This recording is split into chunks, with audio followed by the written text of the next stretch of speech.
You alluded to the situation with Claudine Gay. Now, for everybody watching and listening, Claudine Gay was the president of Harvard University, despite being woefully unqualified for that position. In fact, I believe, after reviewing her academic record, that she's woefully unqualified to be a tenured professor at Harvard. Her publication record is thin, to say the least. With a record like that, she likely wouldn't have got an interview under normal circumstances at the University of Toronto for the psychology department for an entry-level position. And so it's woefully inadequate. Now, Claudine Gay is also the person who revealed, I would say, the absolute decay of the Ivy League system at Congress last year with the president of UPenn and the president of MIT, and then was embroiled in a plagiarism scandal brought to light publicized primarily by Christopher Rufo, who's working in Florida with Ron DeSantis. Now, you're tangled up in that business in a major way.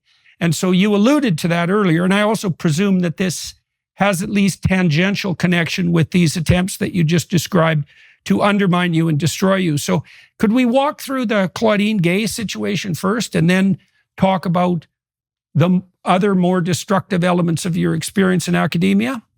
We can walk through the Claudine Gay situation first.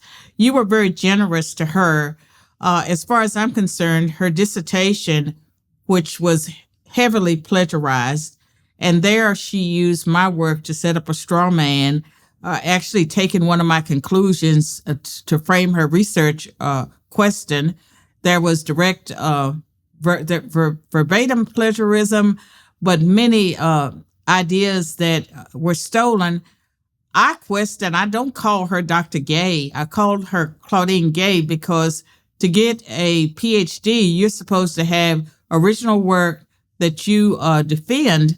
And in my position, from my perspective, if that work, parts of it is plagiarized, then there's a serious issue there. She's only made a few corrections of her work.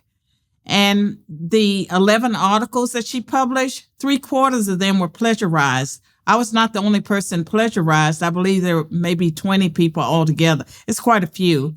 And there are about 50 instances of plagiarism. She's earning $900,000 a year. Her Harvard presidential salary, she was allowed to keep it.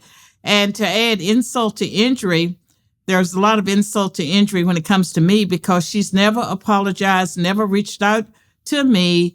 She's teaching a course in the fall on reading and research ethics.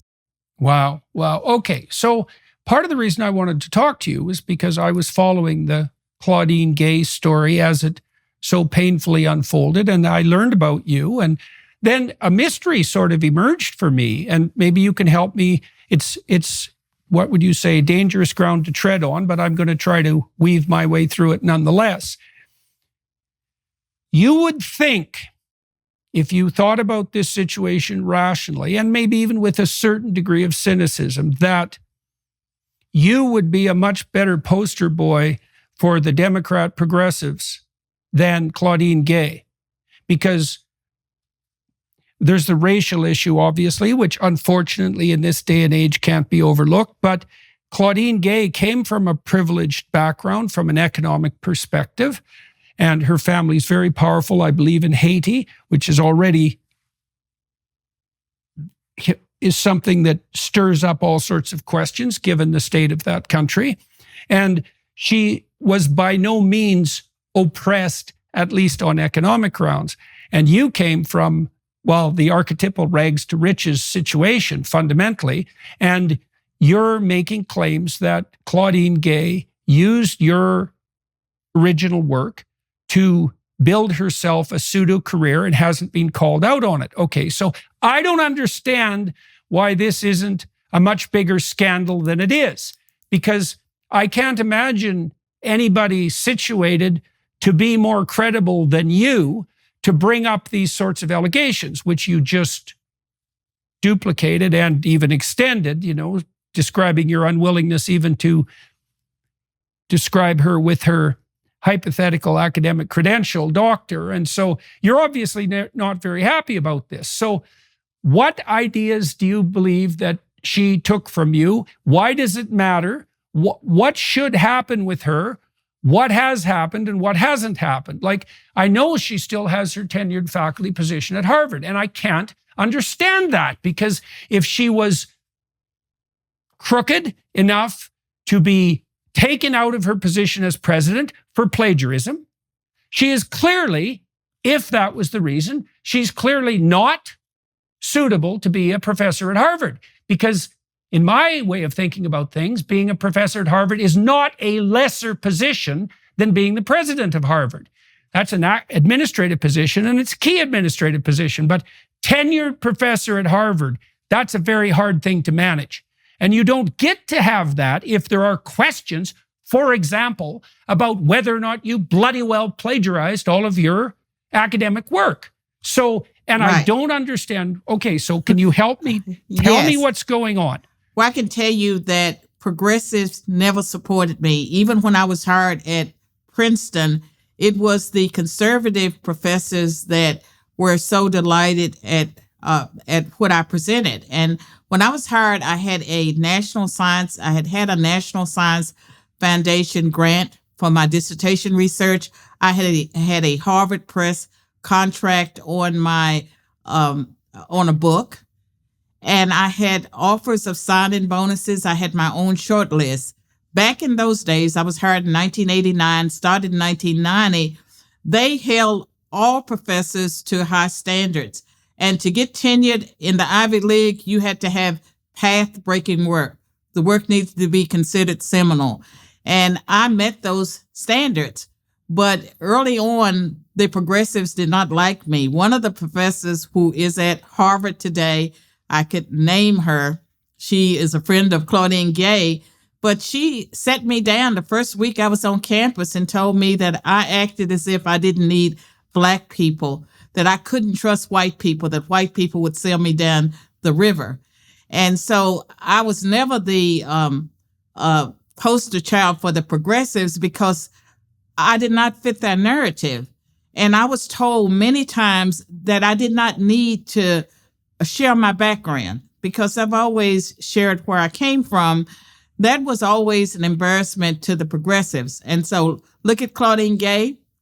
And during the time that I was at Princeton, and sometimes I was on admission committees, I saw them pick Blacks that had weaker academic credentials, but the right pedigree. Claudine Gay, Phillips Exeter Academy, undergrad at Stanford and Princeton, and then the PhD from Harvard. She had the right pedigree. They have always used affirmative action to handpick the people that they wanted. And I think about Claudine Gay and other minorities that I have encountered. For some reason, white progressives or the people who run universities have always favored the angry Blacks. And they have wanted those, in my mind, who had weaker credentials.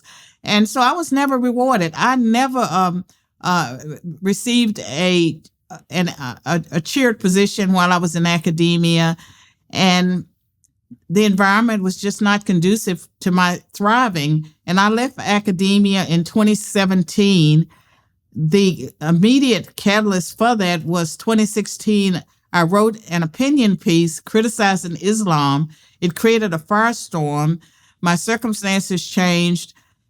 The university distanced itself from me. And at some point, I realized I couldn't be my best self under those circumstances. I was not getting any younger. And so I took early retirement. And I had to reinvent myself. I walked away from the tenure that I worked so hard to earn. And I can tell you that I'm very sad because I love students. And I assumed that I would be teaching until I retired at a normal age. But I took the early retirement. And I knew nothing about Claudine Gay stealing my research until December 10th, when the Chris Rufo story broke. And I was willing to give her the benefit of a doubt because I thought maybe it was an accident. You know, I didn't realize until I started reading her work that her dissertation itself was framed around my work. and some of her early articles.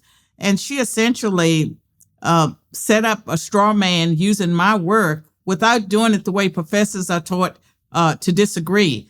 Like normally, if you want to take, you can take down anyone, but you say who you're taking down, why they're wrong. You lay out a case for that, and you certainly include them in your literature review. And those are things that she didn't do.